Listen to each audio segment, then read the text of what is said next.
Joining us now, ladies and gentlemen, is a man who held the San Francisco 49ers on that first drive in overtime to a field goal, which I assume everybody on their team knew. Yup, okay, we just won. The coach of the defense that stole the show all year long just signed another extension to remain the defensive coordinator for the Kansas City Chiefs.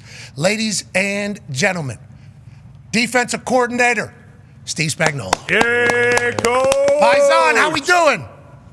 What's going on, guys? Hey, thank you for joining us. Congrats on a massive win. Congrats on a massive Super Bowl win.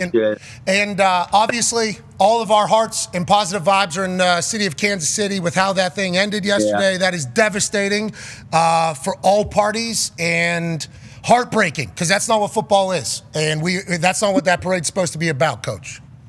No, you're right, Pat. I'm glad you brought that up. I mean, it was as great of a day as it was. It was really sad. And, of course, our prayers and hearts go out to the families that were affected. But just a tough way to end it. We don't want to take away from what a special accomplishment it was and trying to share it with our fans. But kind of sad. And like I say, we pray for those that got affected. Absolutely. And there's going to be people that say it's not enough, but hopefully this will become much less common going forward, and we can never be afraid to come together as a society and celebrate something special. Now, moving on, talk about celebrating. The overtime conversation has been a big deal, obviously because these new overtime rules. Inside the NFL just released some mic'd up situations where seemingly Frazier, I believe is the guy's name, who's the Ernie Adams, seemingly, of the Kansas City Chiefs, where he broke down what the overtime rules are and what we want. So as soon as the San Francisco 49ers say they want the ball, you immediately know, okay, we got to hold them to 3 or less, and with Patrick Mahomes, we're going to win this game. Is that the mindset as soon as it kind of happens, Coach? Well, from a defensive standpoint, Pat, I mean, our mindset it never changes. I mean, we're going out there to try to prevent points on the board. It wasn't like, hey, we can give them a field goal and we're okay. We don't want to give them anything. I mean, quite frankly, the one that the play that sticks in my craw a little bit is that 3rd and 13. Unfortunately, we get a penalty on it. Otherwise, we get them to punt the ball, and then, maybe Patrick just has to lead us down to a field goal and win the game. But listen, our team, our defense, our players all know what we have on our offensive side of the ball. We know who we turn it over to. And so if you can, I mean, it was vital that we didn't let them score a touchdown, didn't want them to even kick a field goal. But with 3 points and Patrick going out there, I mean, we at least had the confidence that we might get another shot to go out, right? If we kick a field goal and we tie, we get to go back out defensively. So it felt good. Coach, let's talk about your defense. You said, I think during the playoff run, you said all 11 guys have a high football IQ. You say normally there's at least 1 or 2 guys or whatever the case is. At what point during the season do you recognize that? And can you just dial up anything you want? What does that mean for you as a defensive player? You could just do a lot more, it gives you more freedom. What does that do for you, having guys that smart on the field? Yeah, it made us much more. We like to be multiple, okay, Pat? We've always been like that, but it allowed us to do more. And the statement I've made, because I've been blessed to work with a lot of high IQ football. Antonio Pierce, who's now a head coach in the league. I mean, Tyrann Mathieu. I mean, I can go on and on. James Laurinaitis when I was in St. Louis. But this was the highest number of guys on one unit that we've had. And when you have that, I mean, you feel confident in any type of in-game adjustment, anything new that you put in during the week, that the guys are just going to embrace it and roll with it. And they did that all year long. Even when we had injuries, Pat, we had guys that would step right in there from a mental standpoint and do the job. I think, to be quite honest with you, Pat, I think that's a credit to our assistant coaches to have guys like that ready, mentally to go in a game and not skip a beat. Drew Tranquil, coming to us, new from the Chargers, and Nick gets hurt, Nick Bolton. We step in, we don't skip a beat because he's a high cerebral, high IQ guy, and we were able to keep him doing the things we do. How many times have you said wicked in your life, Coach? you get the Boston accent coming out. Oh, my God. You said Chargers? You just parked the car in the garage right there with the Chargers. I mean, I heard the Dunk Kings commercial coming through your speech. I didn't know you were – I mean, that's awesome. I couldn't even imagine when you're coaching that whole accent coming out. That's beautiful. Half the time they can't understand what I'm saying because of that accent. Because it's funny, I haven't lived there in 30-some-odd years, but – It's stuck with me, I guess. Yeah, as it should. Never lose it. It's a beautiful thing. No. Accents and dialect are a massive piece of culture, and I think somebody's identity, and you should be proud of it. So I hope you keep it forever. Let's talk about the last play. Well, 3rd and 4. Let's talk about 3rd and 4. Okay. You guys obviously know they pick up that first down, drain the clock, kick the field goal, it's probably over. You show left, seemingly, then McDuffie times that thing up perfectly. Is that an audible on the field? Is that a call? How much freedom is there to kind of maybe switch sides on what you're doing based on what the other team sets up with? Well, I'll tell you what happened there, Pat, on that one. And that was a critical play. I mean, sometimes you don't realize how important a certain play is when you're in the moment. But, you know, that was right before that play. It was getting close to the 2-minute warning. So San Francisco let it come down. We had made a call. They had come to the line of scrimmage, if you guys remember. We had made a call, but they allowed the clock to come down in 2 minutes. So now we have a little bit of time to think about it. At that point, I had a thought we should treat it like fourth down. I had some calls on my fourth down sheet. I got on the headset and I looked directly at Nick Bolton because I have all the confidence in the world. And I said, Nick, what do you think about such and such a call?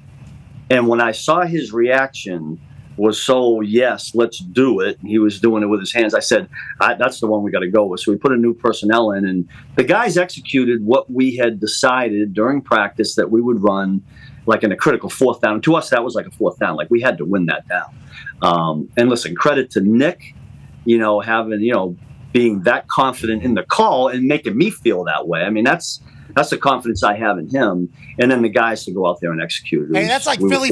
That sounds like Philly almost. If you think about how important that play was, I mean, I hadn't thought about that till you said it, Pat. But listen, that's the belief you have in players, right? And a guy like Nick, he's our quarterback. He's our Patrick Mahomes. And when he nods his head and says, yes, that's the one to go with, I'm all for it. That makes my job a lot easier. Steve, we are baffled by the fact that you didn't get any head coaching interviews, seemingly. Wow. And I want to let you know, we're also very pissed that you're back, Andy's back, Patrick's back, Tobe is back, Travis is back. It's not fun for the rest of us, but I can see why every player that's ever played for you loves you. Speaking of playing for you, you did a little something different than everybody else. Tone has a question for you, Coach. Yeah, Coach, it came out from people that were watching the film, and who knows how correct it is, but it showed that you ran the highest percentage of man against the Niners by far that they have faced this season. When did you know coming into the game that that's what you were going to do? And is it just because of the absolute dogs that you have on the back end that you thought you could match up well against their weapons? Well, that has a lot to do with it. I will say this. The reason we shifted gears there was twofold. I thought I got a great deal of respect for Brock Purdy, to be honest with you, man. He was exceptional. As I watched him during the week, I thought he was exceptional. He scared us in a lot of different ways. But the way he attacked zones and the timing, you guys probably talked about it all week, his in-breaking routes, and he's throwing it before the receiver even makes his final break. And he hit a couple of those on us. And we just decided that we needed tighter coverage. We knew we had the guys that do it, Trent, and LJ, and Josh and Jalen when they went out there. So we made that shift. Now, I was feeling it in the second quarter, but kind of went heavy on it in the second half. The very first 3 plays, I believe, of the second half were all man. I just watched it just not a half hour ago again, and I thought the coverage was tight. But that was confidence in the guys we had, and really a credit to or compliment to Kyle Shanahan and his quarterback and how good they are against zone coverage. Okay, we'll talk about you watching the film again here after, you know. Who are you doing? You're giving grades right now? Nobody. I'm not even getting into it. You're a football psycho. You can't help yourself. You can't help yourself. Yeah, you're a football psycho. Hey, we got this stat from Hembo immediately after the Super Bowl. Your Chiefs defense faced the number 2, 3, 4, and 6 offenses in the NFL this season in the playoffs. They combined to average 28.3 points per game during the season. Against your defense, only 15.8. Okay, against you guys. Why do you think during the playoff run, when the best teams are playing and the best offenses are there and everybody's at their height and their best, why do you think you were able to kind of do something that nobody else was able to do, these defenses? Like that Miami defense, obviously it's negative 15 or whatever. They're going to say that's the case. Josh Allen, though, and the Bills were rolling. Lamar Jackson and the Baltimore Ravens were seemingly unstoppable, just a machine. Is it like, do you just come up with like the strategy, the scheme? Obviously, you're going to say your players because the way you are, but like, why do you think your defense played the best ball whenever it had to against the best offenses in the entire NFL? You know, Pat, I think some of that can go back to the fact that we had guys that had been through this before. I mean, a number of our guys, we were young, we're still young, but we were really young last year, and they kind of went through it. And we got some veteran leadership that the guys that recognize the moment. Chris Jones, I mean, L.J. Snead now, Justin Reed, Nick Bolton. I mean, guys that have been in this kind of battle. And listen, we all know defensively that if you don't step it up on that side of the ball in the playoffs, you're really not going to go anywhere. It's hard in this league to outscore people, and we certainly don't want to do that to, you know, Andy, Patrick, and the whole offense. We want to do our share, and we know our share is to get the ball back to the offense with as many minimal points as possible. And I think our guys, as a credit to the coaches and the players to go out there and play the way they did. The intensity, the passion that our guys play with is just remarkable. Hey, I heard practice banging. Super Bowl week. I heard we were getting after it too all the way through. Is that every Super Bowl, or did Andy change that this year? What was it? Well, no, we stuck to what we do is on Monday Andy puts the shoulder pads back on. Now we're not killing each other, Pat, but we were out there. I heard it got pretty real. No, the guys were into it. Well, listen, they didn't play a game on a Sunday, so they needed that weekly, you know, hitting people, and we got after it pretty good without hurting each other. It was great. It was great. Great practice to be a part of. Yeah, I bet you. Yeah. Coaches love that. Hey, yeah, loved it. Yeah, awesome. Coaches love that. Some players are like, "What the hell are we doing out here today? This is Super Bowl week." Coaches are like, "You see the boys, they're ready to go." Yeah. One of the guys you mentioned there, obviously, Yvette, going to be a free agent. Connor has a question for you. Yeah, Coach, you said Nick Bolton's the Mahomes of the defense. It feels like Chris Jones is probably the Travis Kelce then on the other side on that defensive line. And yesterday he said he was coming back for another 3 years, and his agent wasn't too happy about the amount of booze in him and that he was being served, but that was probably music to your ears. But how awesome is it being able to, you know, talk to Bolton and also know all those guys on the back end can do their jobs when you got, you know, Chris Jones and you only need to cover guys for 2 seconds because of how good he is. And what does he bring to the defense, just even on a day-to-day basis as one of those leaders on that front seven? Yeah, Chris is a character that came out yesterday, obviously. And you're right about his agents. They were probably little squirmy in their seats, but the thing about Chris is his personality never changes. Like, what you see is what he is, and he's great to work with during the week. He keeps everybody loose, and he recognizes the importance of an important moment, and that's when he usually shines. But I tell you what, you mentioned all those guys, which I think was great because it took a whole unit. But when I throw the tape on, what I get the most satisfaction out of is when the rush and the coverage kind of come together. In other words, you watch LJ and Trent, and they got tight coverage, and so the quarterback's got to hold it for another half a second, and then boom, there's Chris Jones or Mike Dahn or George Karlaftis, and that's how this unit has functioned all year long. Each piece kind of plays its part, and it makes the other parts better. And a guy in the middle, I keep coming back to Nick, but the guy in the middle makes it all go. It's a fun defense to watch. It really is. Yeah. And then as we talk to like Eli Manning, who described Antonio Pierce, who described you as Spags, it's like as you start watching, it's like, oh, this is all, everybody's on a string here. Everybody's playing the same music. You know, one band, one sound. That is kind of how it's all going. It's championship run. Now, what's your relationship like with Patrick? Because Patrick, I think after the first playoff game, he said about halfway through the season, I had to evolve as a player and realize, like, we got a defense that's really good, so I don't need to maybe risk it as much. We can punt the ball and let our defense kind of do its thing.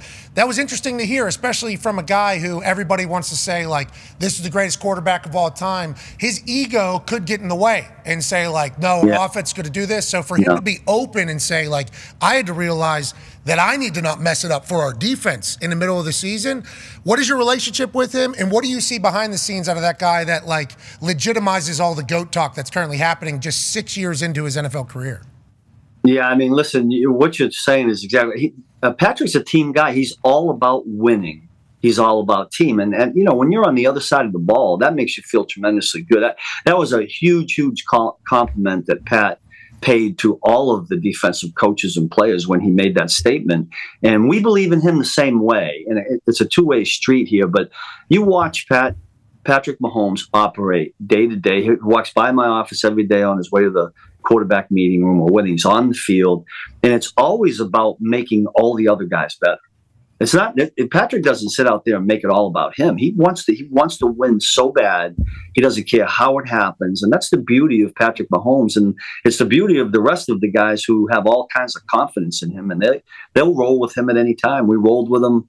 Like I say, thank God we had Patrick Mahomes at the end of the game, because you give up a field goal and you're just not really sure what's going to happen, and he comes right down and scores, and we all celebrate. We all knew what was going to happen. Yeah. Watching. I mean, everybody watching, literally. Everybody watching, I guess except for Niners fans probably. And that Niners defense, phenomenal as well. Like, not even. But it's just, he already has, like, the Tom Brady effect. Like, oh, you gave Patrick Mahomes a chance here. Right. And he's going to go. He's only 28 years old. Spags, it makes no sense. Amazing. He talked about growing up in a locker room. You think that helped, obviously? I got to believe it did. I tell you what I've been trying to do, guys. I wanted to see if he could be the first two-way player. We can get him over safety, get him to play corner. I don't think Coach Reed's going to go for it, but how about that, right? Wouldn't that set a legacy? Hey, he's got some speed, too. He'll start opening up the stride a little bit. Listen, that guy can do whatever he wants. If he wanted to be the ping pong champion, he could do that. He could be a golf pro if he wanted to be. I mean, he's just that naturally gifted, and he's a great person. I love being around him. I mean, just all kinds of energy. Well, he's very thankful that you're the defense coordinator for his team, and that the rest of the NFL is seemingly not interested in you. Man. How about no more old people are allowed to be hired as head coaches? No chance. Which sucks, Spags. I want to let you know that sucks. You're not supposed to be there for 3 more years. Bruce has a question for you, diehard Giants fan. Yeah, Coach, first of all, thank you for the contributions to those Giants Super Bowls. I read that at halftime against the Bills, you kind of switched the defensive line's rushing lanes and played more zone coverage in the second half when you were playing man in the first half. Can you just talk a bit about how you approach halftime adjustments and how important those were to the Super Bowl run? Yeah, Bruce, listen, one of the things about halftime adjustments is if you're we all have, as coaches, have ideas of, we need to change this, we need to do that. But a lot of times it depends on what the players can handle. And I'm going to go back to what Pat brought up about the number of high Q players we have. You can't make those adjustments on the run in a 12-minute halftime adjustment period unless you have guys that can mentally absorb it first and then produce it on the field. It's funny, I don't. My mind is blocked on the Buffalo game. I'm sure what you're saying is true. I just know that Josh Allen is not an easy guy to defend. He's one of the toughest ones in the league, and we kind of scratched and battled in that game. I mean, he got them down there, and they missed that field goal. Thank God for us. But anytime we feel like we're making a good halftime adjustment, it's just because we're complimenting what we think our players could do. Yeah, and the high football IQ, that's like what the Patriots had for all that time, where they were able to have 4 different strategies seemingly going into the game, making quarterbacks see ghosts. Feels like you guys are in the middle of that run. Can you take me through a week for you? So, like, Sunday game, then Sunday night, we're starting to plan for the next quarterback offense, and then you're putting by what time do you know what you're going to be doing to the next team? Because right now you're the guy on the defense side. Hey, you're the guy on the defense side of the ball. So I would just like to know, like, your process. So at what moment, like on a Tuesday, do you know what the plan's going to be for Wednesday install? Like, when do you know what you're going to do to the person? Well, I mean, first of all, you guys know it's not one guy. I mean, I keep going back to OC. I'm sorry, but no, but you know what I mean. It's really important that and we're a collaborative group when we do a game plan. Listen, when a game ends on Sunday, if it's an away game, I'm on the plane. We all watch it and then try to get some rest Sunday night. But Monday's a complete grind with no players there. Players usually come in on Tuesday. I would say by the time we get to Tuesday evening, we have a pretty good idea of what we're gonna do. Now, there's some situational things that come up later in the week, and to be honest with you guys, I always begin myself by looking at 3rd down, 4th down, 2-minute, like all the critical situations I do on Monday before we get together as a staff and start doing 1st and 2nd down. But we have a great group that works collaboratively through the week, and then again, we keep coming back to the players because they can absorb it and embrace it, and they work at understanding it. Something good comes out on Sunday. Are all your coaches back next year? As of right now, yeah, fortunately for us. I tell you, that's one thing. I was just talking to one of our assistants now, babe. We got 3 young guys here, quality control guys that should be, full-time assistants right now. But sometimes when you go on these long playoff runs, and it's been 5 years for us, fortunately for us, we don't ever want to give it up. But all these jobs for these guys go by the wayside because people don't want to wait, and it's a blessing and a curse. But we've got a great staff here. I know there'll be great coordinators. Some of them are going to be head coaches, and I can't wait till that happens for them. Yeah. Hopefully it'll happen sooner or later for the rest of everybody in the NFL. Amen. You got their whole staff back. He said our staff's great. Bullshit. Staff is great. Staff's phenomenal. They're all back.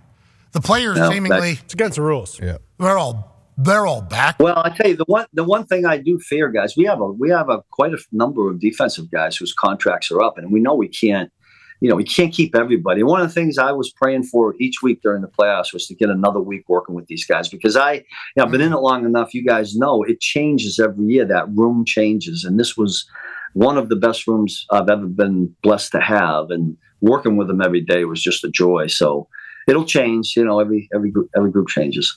Yeah, Veach will figure it out. Yeah, that's a whole. I mean, it's a whole. Which he should have to retire too. Amen. Connor's got a question for you, Coach. No, I need my guy Veach. Don't let my guy Veach get out. No, we need him to retire. We need you to retire. We need Reed to retire. Right. We need Patrick Mahomes to say, you know what, 4's enough. Him retire. Right. We need the whole thing, Spags. That's what we need. Connor's got a question for you. Yeah, Coach, when you're going into games against teams, and whether it's the playoffs or even later in the season, like, for instance, the Niners, I believe their last loss before you guys was to the Ravens. Now, do you go back and do you watch tape of the Ravens to see what they're doing, and then do you pull from that, whether it be plays or strategies that they're using, or is it mostly like, hey, we do what we do, I'm Coach Spags, I'm the best DC in the history of the National Football League, I don't need to pull from anybody, or how does that work? No, but I'll tell you this. First of all, that was one of the games we looked at, because Mike McDonald, Mike and I worked together at Baltimore. He was my quality control, and so there's some similarities in the scheme. But we're a beg, borrow, and steal profession. I mean, I'm not that. Listen, I'll steal an idea or take somebody else did. We're not that stuck on what we do. But I think there is something to be said for going and looking at tape of a team that successfully defended an offense. So there is a lot of that. Baltimore was one of the games we picked out. There was a couple others. And then we believe in looking at games of teams that have a similar defense to we run, like a 4-down front as opposed to a 3-4, because we think like run game, people will attack it the same way. But Baltimore was one of those games. I thought they did a terrific job against San Francisco in that game. They played them. Okay, well, let's talk about some of these teams, because it feels like you are the puppet master for, you and your staff, obviously, and your team. Yeah. Coach Diggs got a question for you. Last one, actually. Yeah, Coach. Sure. A lot of people were shocked or surprised that the Ravens and the Niners, particularly in the third quarter, just stopped running the football. Now, was that a shock to you or as well, or was that your goal? Was that part of the game plan to get, because that was obviously those two team strengths mostly? And is that something that you wanted to happen, obviously? Yeah, because we were told Roger Goodell told them they're not allowed to run anymore because Taylor Swift needs to make the Super Bowl. You guys are into the Taylor Swift effect, right? Whoa! Just telling you what I was told on the internet. No, but that was a conversation like, hey, they stopped doing what they were good at. And everybody's like, that's a bad decision by them. But we think there's a chance that you potentially, your defense was a reason why they did that. Was that a surprise to you? And did you expect it? Great question, Tone. Well, what you're saying is true. I mean, one of our goals against both those teams was to stop the run force, to try to get them one-dimensional. Now, both games were close enough that I thought maybe they would stick with it a little bit more. But look at, those are smart offensive coaches. They make decisions for certain reasons. And I think in both those games, we at least, I thought, hung in there against the run. And maybe they decided that the best way for them to get some points on the board, be a little bit more explosive, was to throw it. But listen, we got to defend whatever they do, and we were scared to death of both those teams running football. Okay, well, it sounds like you're going to be scared to death to a couple more championships over the next few years, because for some reason everybody's staying in beautiful Kansas City. Thank you so much for the time. What's the offseason look like? You're already watching film? We're already preparing? We're doing a little film, but I'm getting on a plane tomorrow. I'm going to go down to sunny Miami, enjoy a little bit of time down there with my wife, because she deserves it. and then get back here and get back at it. I mean, the combine's right around the corner, guys. It's like 2 weeks from now we're at the combine. It's like it happens quick. Yeah, we did not know that. We actually scheduled off for the combine. It's in Indianapolis. We thought it was at least a month away. It's very quick. How about that? Boom! It's right there. Yeah. It's right there. Hey, if we're doing anything at the combine, will you stop by? We'll be in the stadium if we're doing anything. Absolutely. Bank it. Put it in the books. Boom. All right, we will put it in the books. Bruce. Enjoy Miami. You're the man. Ladies and gentlemen, 4-time Super Bowl champion, defense coordinator for the Chiefs, Steve Spagnuolo. Yeah, cool.